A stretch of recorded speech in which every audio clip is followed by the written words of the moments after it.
नमस्कार, स्वागत है आप सभी का देवभूमि समाचार में। मैं आपके साथ निकिता कश्यप। बुलेटिन की शुरुआत करते हैं इस वक्त की बड़ी खबर के साथ, जो कि आपको बता दें कि उत्तराखंड विधानसभा सत्र के बढ़ाने के संकेत अब मुख्यमंत्री पुष्कर सिंह धामी की ओर से दे दिए गए हैं। जी हां, आपको बता दें कि सत्र को लेकर मुख्यमंत्री पुष्कर सिंह धामी ने बड़ा बयान दिया है, जहां विपक्ष के हर सवाल का जवाब देंगे। तो ये बात मुख्यमंत्री पुष्कर सिंह धामी की ओर से कही गई। वहीं उन्होंने यह भी कहा कि जरूरत पड़ी तो अवधि को बढ़ाया भी जाएगा। तो इस वक्त की बड़ी खबर आपको बता दें कि जिस तरीके से लगातार उत्तराखंड के भराड़ीसैंण में विधानसभा का सत्र जारी है, और जहां भराड़ीसैंण में जारी बजट सत्र के बीच मुख्यमंत्री पुष्कर सिंह धामी ने एक बड़ा बयान देते हुए विधानसभा सत्र की अवधि को बढ़ाने के संकेत दे दिए हैं।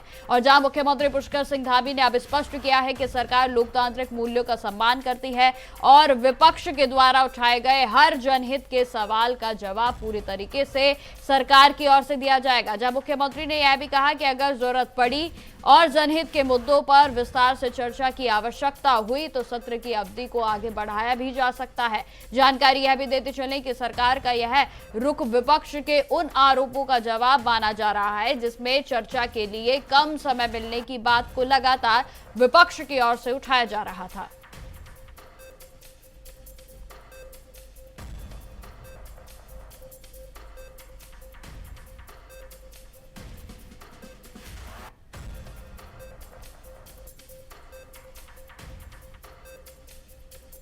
तो आपको बताते चलें कि भराड़ीसैंण में लगातार उत्तराखंड का विधानसभा का बजट सत्र लगातार जारी है, और जिसमें कि आपको बताते चलें कि इस बजट सत्र की अभी जो अवधि है वो 5 दिवसीय है, लेकिन विपक्ष की ओर से लगातार इसे बढ़ाने की बातें कही जा रही थी, सवाल उठाए जा रहे थे। और इसी खबर पर अधिक जानकारी के साथ देहरादून से संवाददाता अभय कैंतुरा हमारे साथ जुड़ गए हैं। तो अभय जी, जिस तरीके से अब मुख्यमंत्री पुष्कर सिंह धामी की ओर से संकेत दे दिए गए हैं कि जरूरत पड़ी तो इस सत्र की अवधि को बढ़ाया जा सकता है, क्या कुछ जानकारी है? मुख्यमंत्री पुष्कर सिंह धामी ने कल सदन में राज्यपाल का अभिभाषण चल रहा था कि दौरान इस बात के संकेत यहाँ पर दिए थे कि सरकार इस बजट सत्र की जो अवधि है उस बजट सत्र की अवधि को बढ़ाने के लिए तैयार है। सरकार के पास बिजनेस पर्याप्त मात्रा में है। ऐसे में चर्चा कराने का जो विषय, ये चर्चा कराने की मांग जो विपक्षी दल लगातार करते हैं, उस मांग को भी यहाँ पर स्वीकार किया जा सकता है।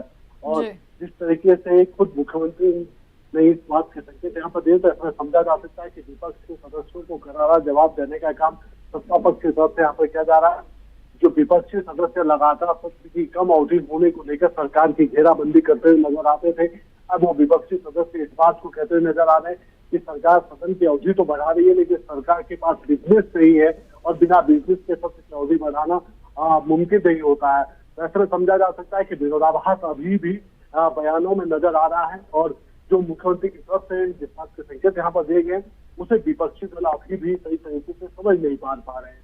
और अभी ये कह सकते हैं कि सत्र को लेकर जो कार्रवाई की बात यहाँ पर चल रही है, सत्ता पक्ष ने साफ तौर पर कहा है कि वो सत्र की अवधि बढ़ाने को लेकर, सत्र की कार्रवाई आगे और दिनों तक बढ़ सके, उसको लेकर पूरी तरीके से अपनी तैयारी यहाँ पर कर चुके। सरकार के मंत्री तैयार है। क्वेश्चन आवर में विपक्ष के विधायकों को जो प्रश्न विधायकों के जो यहाँ पर आ रहे हैं उनका संतोषजनक जवाब उनकी तरफ से यहाँ पर दिया जा रहा है। जो विधेयक सदन के पटल पर रखे गए थे वो विधेयक यहाँ पर उनको पास कराने का काम यहाँ पर होता है। तो सरकार के पास बिजनेस पर्याप्त है, और अगर जरूरत पड़ती है कार्यानुष्ठान समिति की बैठक में अगर ये तय होता है कि सत्र की अवधि को आगे बढ़ाया जा सकता है, तो फिर उसके लिए भी सरकार पूरी तरीके से तैयार है।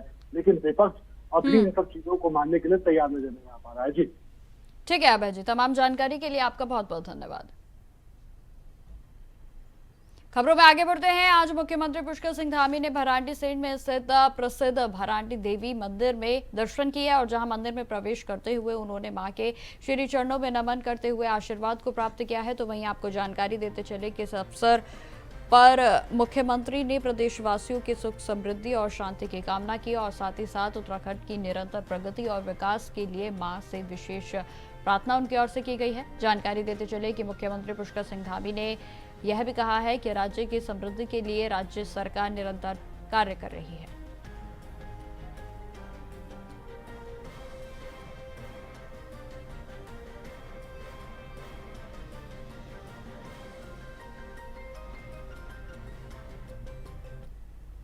तो मुख्यमंत्री पुष्कर सिंह धामी ने विपक्षी दल की कांग्रेस पर गंभीर आरोप लगाया है, जहां मुख्यमंत्री पुष्कर सिंह धामी ने कहा कि कांग्रेस पार्टी वोट बैंक की राजनीति कर रही है। सदन में राज्यपाल के भाषण पर चर्चा करते हुए मुख्यमंत्री ने कहा कि कांग्रेस अब विजन विहीन हो चुकी है और जहां पार्टी के पास कोई भी स्पष्ट दिशा नहीं है। उन्होंने बीजेपी की नीति का उल्लेख करते हुए यह भी कहा कि बीजेपी हमेशा जनता के विश्वास के साथ चलती है और जहां उनकी भलाई के लिए काम भी करती है।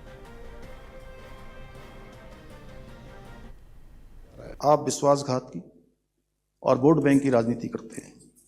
माननीय अध्यक्ष महोदय, आज आदरणीय प्रधानमंत्री नरेंद्र मोदी जी के मार्गदर्शन में, उनके सहयोग से प्रदेश के अंदर 2 लाख करोड़ से भी अधिक की विभिन्न विकास परियोजनाओं पर कार्य किया जा रहा है। आप विश्वासघात की और वोट बैंक की राजनीति करते हैं। माननीय अध्यक्ष महोदय, आज आदरणीय प्रधानमंत्री नरेंद्र मोदी जी के मार्गदर्शन में, उनके सहयोग से प्रदेश के अंदर 2 लाख करोड़ से भी अधिक की विभिन्न विकास परियोजनाओं पर कार्य किया जा रहा है। आप विश्वासघात की और वोट बैंक की राजनीति करते हैं। माननीय अध्यक्ष महोदय, आज आदरणीय प्रधानमंत्री नरेंद्र मोदी जी के मार्गदर्शन में, उनके सहयोग से प्रदेश के अंदर 2 लाख करोड़ से भी अधिक की विभिन्न विकास परियोजनाओं पर कार्य किया जा रहा है। आप विश्वासघात की और वोट बैंक की राजनीति करते हैं। माननीय अध्यक्ष महोदय, आज आदरणीय प्रधानमंत्री नरेंद्र मोदी जी के मार्गदर्शन में, उनके सहयोग से प्रदेश के अंदर 2 लाख करोड़ से भी अधिक की विभिन्न। खबरों में आगे बढ़ते हैं। श्री बद्रीनाथ केदारनाथ मंदिर समिति की बोर्ड बैठक में चारधाम की यात्रा को लेकर महत्वपूर्ण निर्णय लिए गए हैं और जहां बैठक में यह तय किया गया है कि बद्रीनाथ और केदारनाथ धाम में श्रद्धालु केवल निर्धारित दूरी तक ही मोबाइल फोन का उपयोग कर सकेंगे और इसके बाद मोबाइल का उपयोग पूरी तरह से प्रतिबंधित रहेगा, ताकि मंदिर परिसर की पवित्रता और व्यवस्था बनी रहे। जानकारी यह भी देते चले कि बीकेटीसी के उपाध्यक्ष विजय कपरवाणा का कहना है कि यह निर्णय धामों में बढ़ती भीड़ और अनुशासन की स्थिति को ध्यान में रखते हुए लिया गया है, जहां मोबाइल पर प्रतिबंध लगाने से श्रद्धालुओं को शांतिपूर्ण और व्यवस्थित तरीके से दर्शन करने की में मदद मिलेगी और जिससे कि यात्रा का अनुभव भी अधिक दिव्य और धार्मिक रहेगा।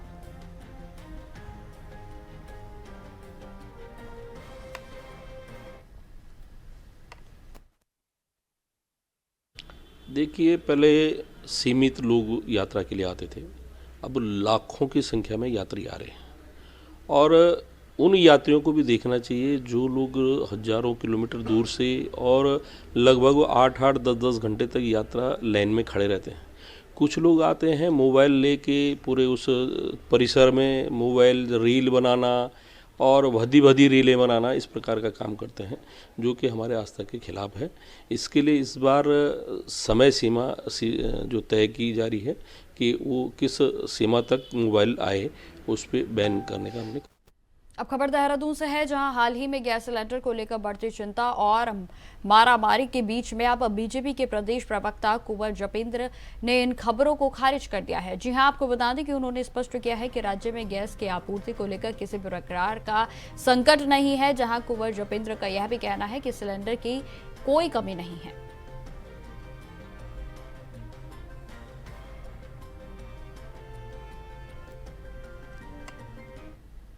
देखिए, देश में और राज्य में गैस आपूर्ति को लेकर कोई भी अभी संकट नहीं है, लेकिन हाँ, भविष्य की योजना के तहत और भविष्य की आपूर्ति के तहत कुछ चीज़ों के ऊपर निश्चित तौर पर काम किया जा रहा है। जिस तरह से दिख रहा है कि अंतर्राष्ट्रीय स्तर पर पश्चिमी देशों में और मिडल ईस्ट में जो एक वॉर चल रही है, उस वॉर का भविष्य में हमारे देश के ऊपर कोई विपरीत प्रभाव ना आए और आपूर्ति में कोई कमी ना आए, तो उससे जरूर निश्चित तौर पर उस पर एक योजना बन रही है और उस योजना के तहत आपूर्ति के कार्यों को सुचारू रूप से चलाने के लिए किसी भी तरह की कोई भी अभी तक कोई दिक्कत नहीं है। और जहां थोड़ी बहुत दिक्कत गैस एजेंसियों के भंडारण को लेकर या उनके वितरण को लेकर है, तो निश्चित तौर पर उन सब चीजों का संज्ञान लिया जा रहा है। खबरों में आगे बढ़ते हैं। कांग्रेस के विधायक मनोज तिवारी ने उत्तराखंड के पुलिस कर्मियों की लंबे समय से चलती आ रही 4600 ग्रेड पे की मांग को सदन में उठाया है, जहां आपको बता दें कि उन्होंने यह भी जानकारी दी के नियम 58 के तहत पुलिसकर्मियों की इस मांग को उठाया गया, लेकिन राज्य सरकार इस मुद्दे पर संवेदनशीलता दिखा रही है। आगे उन्होंने क्या कुछ कहा, आप सुनिए।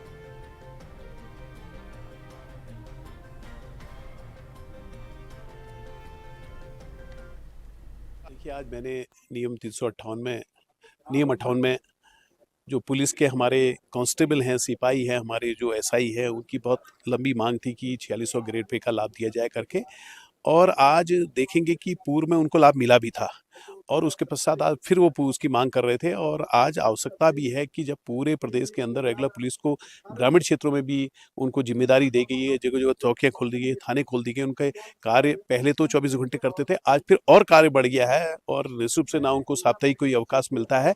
तो इस मांग को मैंने रखा है और मेरी उम्मीद है कि निश्चित रूप से सरकार को उसको गंभीरता से सोचना चाहिए। लेकिन माननीय संसदीय कार्य मंत्री जी का बहुत संतोषजनक जवाब नहीं आया और कहीं ना कहीं जब ये बात उन पुलिस के कार्यकर्ताओं के, पुलिस के व्यक्तियों के पास जाएगी तो मैं समझता हूँ कि हतोत्साहित अपने आप को महसूस करेंगे वो। तो चलिए अब आपको ले चलते हैं भरांडी सेंट की ओर, जहां लगातार उत्तराखंड की ओर से बजट सत्र जारी है। और जब वो बन रहा था तब पहले था कि भाई इसको स्वास्थ्य विभाग बनाएगा, तो जमीन न होने के कारण फिर ये होगा कि भाई इसको चिकित्सा शिक्षा विभाग को हस्तांतरण करके हम उसको बना रहे हैं। बनाने के लिए जिलाधिकारी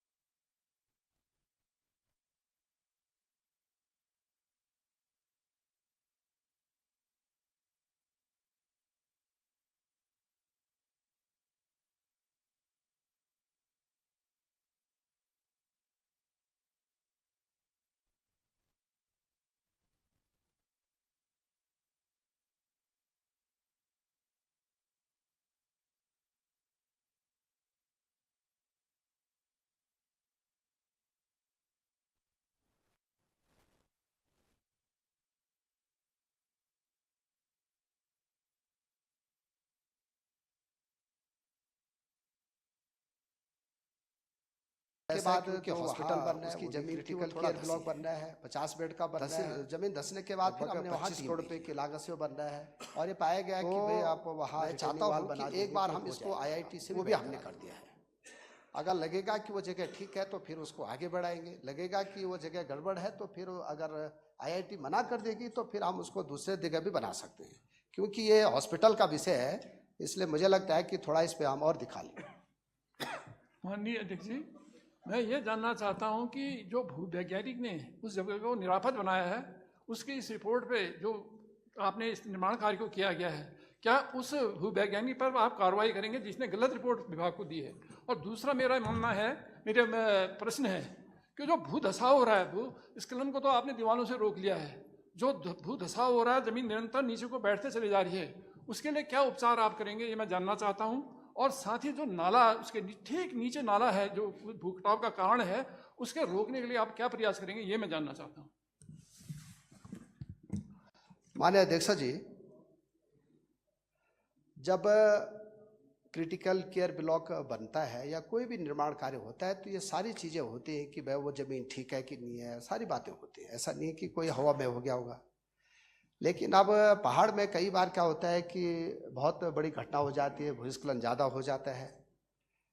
अब आप कह रहे हैं कि जो वैज्ञानिक हैं क्या उसके खिलाफ कार्रवाई की जाएगी? मैंने जब कह दिया है कि हम एक बार IIT रुड़की से उसको बैठ करा लेते हैं, लगेगा कि अगर वो जगह ठीक है तो उस पर आगे बढ़ते हैं, लगेगा कि ये जगह ठीक नहीं है तो मुझे लगता है कि फिर उसके बारे में पुनर्विचार भी किया जा सकता है।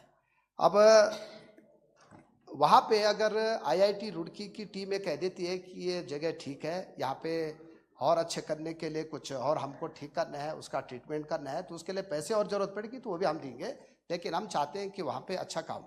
माननीय जी, जो मैं आपसे माध्यम में जानना चाहूँगा कि वो भूमि धसाव हो रहा है, बिल्डिंग को बहुत बड़ा खतरा है, उसका प्रत्यक्ष उदाहरण है कि वो ज़मीन बहुत कच्ची है, उसके 200 मीटर दूरी पर जो मल्टी लेवल कार पार्किंग बन रही थी वो पूरी तरह ध्वस्त हो गई आधा निर्माण के बाद और उसे अन्यत्र शिफ्ट किया जा रहा है, और वही परिणाम इस बेस हॉस्पिटल का भी होना है। तो इस धसाव को रोकने आपने क्या व्यवस्था रिलेवेंट है? एक मिनट। और मैं ये भी जानना चाहूंगा कि इस अस्पताल में कितना बेस हॉस्पिटल में कितना रुपया अभी तक खर्च हो चुका है और उसके सुरक्षा कार्यों में कितना रुपया खर्च हो चुका है, इसका मान्य अध्यक्ष जी, एक मिनट बोलिए मान्य, कितना खर्चा हो चुका है? क्योंकि भूत दशाओं के लिए तो बोल दिया कि आईआईटी से परीक्षण कराएंगे, कितना खर्चा हुआ है ये बताइए। माननीय अध्यक्ष जी, मैंने कह दिया कि जो क्रिटिकल केयर ब्लॉक हमारे सभी जिलों में बन रहे हैं 25-25 करोड़ रुपए की लागत से बन रहे हैं। ठीक है, कहीं जमीन अगर कम होगा तो उसकी लागत 22 करोड़ रुपए होगी, कहीं 21 करोड़ है, लेकिन हमने इसी से रेलेवेंट है, इसी से रेलेवेंट है। माननीय सदस्य सुरेश गढ़िया जी, इसी से रेलेवेंट था मान्य अध्यक्ष जी। डीपीआर बनती क्यों है? माननीय कार्रवाई हमें तो जवाब ही नहीं मिला। मैं आपके माध्यम से माननीय स्वास्थ्य मंत्री जी से जानना चाहता हूं कि विधानसभा क्षेत्र कपकोट के नहीं कपकोट नहीं, पिथौरागढ़ का स्पेसिफिक है अभी सवाल। आप बाद में पूछेगा, किसी और सवाल में पूछेगा पिथौरागढ़ से। एक मिनट रुकिए, वो पूछ रहे हैं ना महार जी, अब अपना आखिरी सवाल आप पूछिए। अब 3 आपने 4-5 पूछे, अब नहीं आपके माध्यम से ये जानना चाह रहा हूँ कि अभी तक उस भवन निर्माण में कितना पैसा खर्च हो चुका है और जो अभी तक उसके सुरक्षा कार्य किए जा रहे हैं जो निरंतर जारी हैं उसमें कितना खर्च किया जा चुका है, ये अलग पृथक पृथक बताइए। माननीय अध्यक्ष जी, लगभग उसका 50% काम पूरा हो चुका है। अरे पैसा बताइए। और कितना पैसा किस किस पद में खर्चा हुआ है मैं आपको पूरा जो है अभी सत्र के बाद उनको दे। प्रश्न संख्या 5 माननीय सदस्य श्री बृजभूषण गैरोला जी। प्रश्न संख्या 5 माननीय मंत्री जी पढ़ावा मान लिया जाए। प्रश्न करिए। माननीय अध्यक्ष जी, प्रदेश में खाद्य पदार्थों में मिलावट एवं मिस ब्रांडिंग की काफ़ी शिकायतें रहती हैं और जो खाद्य संरक्षा एवं औषधि विभाग है वो समय समय पर टेस्टिंग भी करता है, लेकिन जिस हिसाब से उसको काम करना चाहिए था मिलावटखोरों के खिलाफ वो नहीं कर पा रहे हैं। उसका कारण यहाँ पर जो एफडीए में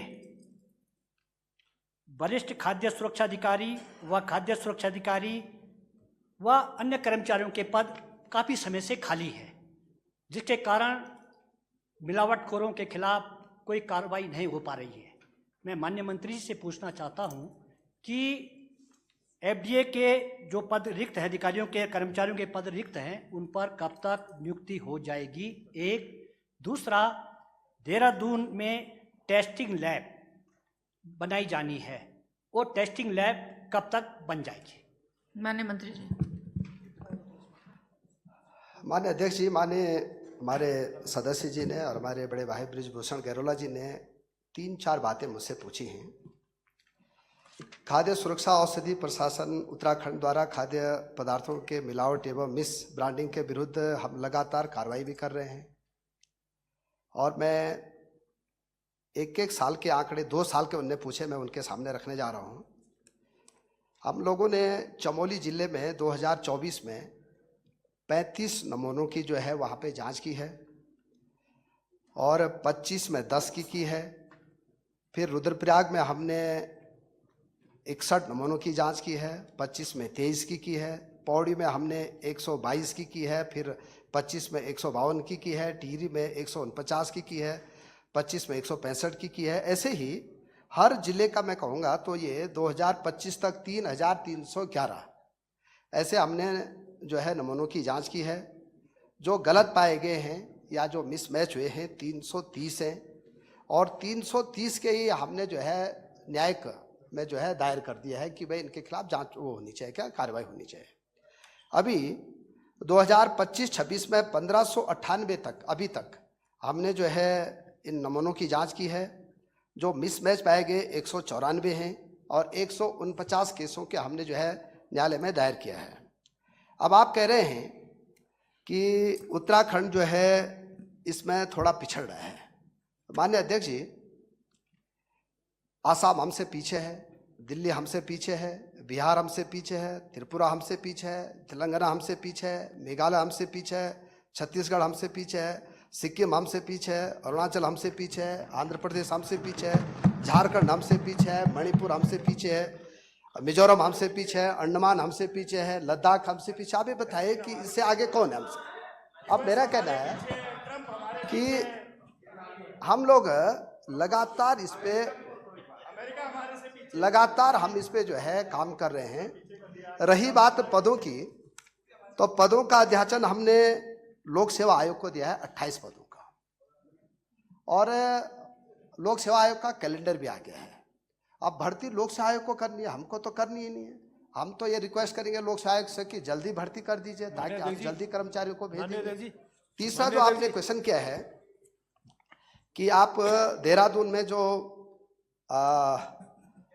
टेस्टिंग लैब खोलना चाहते हैं, ये अध्यक्ष जी पूरी बन गई है और लगभग 31 मार्च 2026 तक ये पूरी बन के तैयार हो जाएगी। डेट जब गैरोलॉजी कहेंगे उस दिन उद्घाटन के लिए, तो उनको भी साथ लेके चलेंगे हम और अच्छा वहाँ पे कार्यक्रम कर लेंगे। माननीय सदस्य विनोद कंडारी जी। माननीय अध्यक्ष जी, मैं आपके माध्यम से माननीय मंत्री जी से पूछना चाहूँगा, क्योंकि सम्मानित सदस्य आदरणीय ब्रिज गोस्वामी ने बहुत महत्वपूर्ण प्रश्न पूछा है। क्योंकि ये एक यात्रा पर्यटन प्रदेश है और इस देश के मैक्सिमम लोग यहाँ पर यात्रा करने आते हैं और उनकी स्वास्थ्य का ध्यान रखना हमारी जिम्मेदारी है। और मैं माननीय मंत्री से पूछना चाहूँगा कि इस पूरे विभाग में अभी तक कितने कर्मचारी नियुक्त हैं और इनकी टोटल संख्या कितनी है? माननीय मंत्री जी। माननीय अध्यक्षा जी, हमारे इस विभाग में जितने कार्मिक हैं एक पूरी लिस्ट में माननीय सदस्य जी को जो है इस सत्र के बाद दे दूँ। माननीय सदस्य प्रेमचंद्र अग्रवाल जी। माननीय अध्यक्ष जी, बहुत ही महत्वपूर्ण प्रश्न माननीय ब्रिजभूषण गहलोत जी ने उठाया। माननीय अध्यक्ष जी, ये स्वास्थ्य से जुड़ा हुआ विषय है और ये बात ठीक है कि आप समय समय पर कार्रवाई करते हैं, लेकिन मेरा मानना ऐसा है कि ये कार्रवाई तब होती है जब कोई त्यौहार या कोई उत्सव होते हैं, उससे पहले ही कार्रवाई होती है। और माना अभी होली गई तो हलवाइयों पे या जिस तरह की वो दुकानें हैं उस पर आपने कार्रवाई की, तो उसके बाद फिर अगली बार कार्रवाई तब होती है या जब कोई त्यौहार आता है। इस बीच का जो काल है, क्या हम उस पर कार्रवाई करते हैं क्या? एक। दूसरा, माननीय अध्यक्ष जी, हम लोग पहाड़ के लोग हैं, यहाँ पहले स्वास्थ्य के मामले में बहुत अच्छा ये वातावरण के रूप में माना जाता था, लेकिन आज मैं यदि कहूँ स्वास्थ्य के रूप में, शायद कोई व्यक्ति होगा जो स्वस्थ होगा, चाहे उसे आब हवा का कारण कहें, चाहे पेस्टिसाइड हम खाद का इस्तेमाल की बात कहें, लेकिन मिलावट की जहाँ तक बात आती है, माननीय अध्यक्ष जी, आज पूरे प्रदेश के अंदर जगह जगह हाट लगती है और हाटों पे लोग बहुत जाते हैं, विशेषकर ग्रामीण क्षेत्र में। और वहाँ हाट पे जाने का प्रमुख कारण ये है कि वहाँ सस्ता माल मिलता है। अब वो सस्ता क्या होता है? एक तरफ क्वालिटी है, रेट है, एक तरफ क्वालिटी हल्की है, रेट सस्ता है। वहाँ मिलावट जो होती है, मिलावटी माल जो बिकता है, क्या हमने आज तक उन क्षेत्र में उन विषय पे कोई कार्रवाई की है क्या? एक दो हो गए आपके। हाँ ठीक है, वो जैसे भी जवाब देंगे। एक छोटा सा विषय, आजकल ऑनलाइन बहुत ज़्यादा परचेजिंग हो रही है। ऑनलाइन का जो सामान आ रहा है, माना आप दुकान पे तो चले गए, उसके यहाँ आपने जो भी किया प्रक्रिया कार्रवाई जो भी, लेकिन ऑनलाइन भी लोग आज बहुत ज़्यादा सामान खरीद रहे हैं, क्या उस पर भी हम लोग कोई देखभाल कर रहे हैं? माननीय मंत्री जी। माननीय अध्यक्ष जी, हमारे माननीय प्रेमचंद अग्रवाल जी बहुत सीनियर विधायक हैं, मेरे बड़े भाई भी हैं। अगर उनको लगता है कि जांच करानी है तो हम तो बैठे, हम तो करा देंगे, लेकिन सबसे ज्यादा व्यापारी कहाँ है? आपकी विधानसभा में। ये क्या बात है? ये नहीं। और मैंने मिलावट से संबंधित बात की है। ऐसे क्या दुश्मनी है आपको? ये तो उल्टा सवाल है माननीय। पूरे प्रदेश की बात, पूरे प्रदेश का वो चिंता कर रहे हैं माननीय सदस्य। ऐसे तो मैं भी व्यापारी हूँ, मैं बेसिकली मैं व्यापारी हूँ, इसका मतलब आप मेरे में कार्रवाई नहीं करेंगे? हाटों के लिए पूछा है, हाटों के लिए और ऑनलाइन। अरे आपका विशेष ध्यान रख रहे हैं अध्यक्ष जी, विशेष ध्यान रख रहे हैं आपका। ये हमारे माननीय ऋषिकेश के विधायक जी ने बहुत अच्छी बात बोली है। ये सच है कि हम जब जब चार धाम यात्रा होती है, जब जब त्योहार होते हैं, तभी हम इस पे ज़्यादा सक्रिय काम करते हैं, लेकिन अब आपका इशारा हो गया तो हम कल से शुरू कर देते हैं। माननीय सदस्य सुमित देश जी। अध्यक्ष जी, मैंने हाट से संबंधित विषय रखा था, हाट से संबंधित, ऑनलाइन से संबंधित, हाट उस पर तो जवाब ही नहीं आया। माननीय मंत्री जी ने कहा वो जांच करवा दें कल से।